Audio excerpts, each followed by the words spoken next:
না। কি হলো মিটিংয়ে, কি বললো দিদি, কি বললো মিটিংয়ে? বিজেপি কে ভোট দিতে হবে। লক্ষ্মী ভান্ডার চাই না। ছেলে মেয়েদের স্বামীদের যে কাজ নেই, খাবে কি করে? সংসারে 1,500 টাকা নিয়ে কি হবে? 500 টাকা বাড়ালো তো। না বাড়িয়ে কি, আজকে বাড়িয়ে কালকে সব জিনিসের দামটা বাড়িয়েছে, এটা কি জানেন আপনি? আমাদের পয়সার দরকার নেই, আমরা জানি সবাই গেলে সুস্থভাবে থাকবো, এইটাই। লক্ষ্মীর ভান্ডার আমাদের চাই না, আমাদের স্বামী ছেলেদের কাজ চাই। যেমন ভালোভাবে চলাফেরা করতে পারে। রাজ্য চাই না, সমাজকে আমরা জাগিয়ে তুলতে চাই। শিক্ষিত সমাজের তরুণীরা ভাতাতে আমাদের সংসার চলবে না। 1,500 টাকার ভাতা নিয়ে আমাদের কি হবে? সারা বছর আমরা এতদিন ভাতা পাইনি, কি হচ্ছিল? আমাদের সব শিক্ষা সমাজকে পিছিয়ে একদম দলানিতে ফেলে দিচ্ছে। এই তো আমরা চাই না। ভালোই বললো, আমরা সাথে আছি। হাতে আছেন? হ্যাঁ আছি। এই যে মমতা দিদি লক্ষ্মী ভান্ডার দিচ্ছে, তাতে না, আমাদের ভান্ডার দরকার নেই। লক্ষ্মী ভান্ডার দরকার নেই, আপনি লক্ষ্মী ভান্ডার পান? আমাদের কিছু দরকার নেই। আমরা যে পরিস্থিতিতে রয়েছি সেটা যদি আমাদের করে দেয়, আমরা সবসময় আছি। কার সাথে আছেন, দিদির সাথে না দাদার সাথে? দাদার সঙ্গে সাথেই আছি আমরা। হ্যাঁ, আমরা দাদার সাথেই থাকি। দাদা দেখবে, দাদা এই জন্য তো চলে এসি কত দূর থেকে, সব চাষবাস ফেলে রেখে। লক্ষ্মী ভান্ডার দরকার নেই, আমরা খানা খুব পাতুল থেকে এসেছি। বাদল ওই তো মিটিং এ কি বললো তো সবই শোনা যাচ্ছিল। এটা মহিলা কর্মীদের নিয়ে হ্যাঁ, গ্রুপে সব মিটিং এ। কি বলছে, বিজেপিকে ভোট দিতে বলছে? হ্যাঁ, বিজেপিকে যে 500 টাকা করে বাড়ালো লক্ষ্মীর ভান্ডারে, 500 টাকা করে বাড়িয়েছে।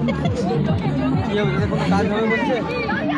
এখন বাড়ি দিয়েছে, ভোট নিতে হবে, বাড়ি দিচ্ছে। ভোট দেবে না? হ্যাঁ, চেষ্টা করব না দেওয়ার জন্যে।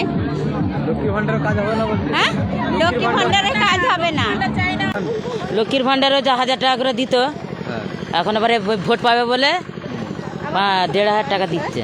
এখানে মহিলা কর্মীদের একটা সম্মেলন হচ্ছিল, এখানে মহিলা স্বনির্ভর গোষ্ঠীতে বোঝানো হচ্ছিল যে অনেক যেই সব কাজ স্বনির্ভর গোষ্ঠীরা পায় সেসব কাজ পাচ্ছে না।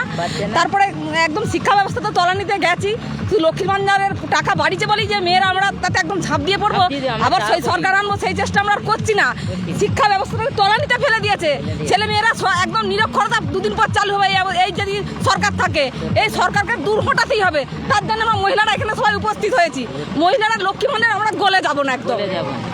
চলবে না। আর যে ছেলেদের জন্য 1,500 টাকা যে করেছে, ওইটা কি তাদের সংসারটা চলবে? চলবে না। কিন্তু ছেলেদের জন্য তো একটা চাকরি দেওয়া দরকার। হ্যাঁ হ্যাঁ, লক্ষ্মী ভান্ডার তো পাওয়া যায়, ঠিক আছে। ওই লক্ষ্মী ভান্ডার তো আমাদের এই লক্ষ্মী ভান্ডার দিদি দিচ্ছেন, কিন্তু এই দিক সে তো নেওয়া হচ্ছে, কিন্তু যে এইদিকে বিল টিলগুলো তো বেশি আসছে, সেই পয়সাটা কে দিচ্ছে? কিন্তু আমাদের পয়সা থেকেই তো দিদি পয়সাটা দিচ্ছে। কেননা সবাই বলছে যে লক্ষ্মী ভান্ডার দিচ্ছি, লক্ষ্মী ভান্ডার তো দিদি আর দিদির ঘর থেকে দিচ্ছে না, সে আমাদের পয়সা থেকে নিয়েই তো আমাদের ঘরে দিচ্ছে। সেটা কেউ বুঝছে যে এই ভোটের সময় এসে দিদি 500 টাকা বাড়িয়ে দিয়েছে? কেননা এই ভোটটা হয়ে গেলেই দিদি আর 500 টাকাটা দেবে না, ঠিক আছে।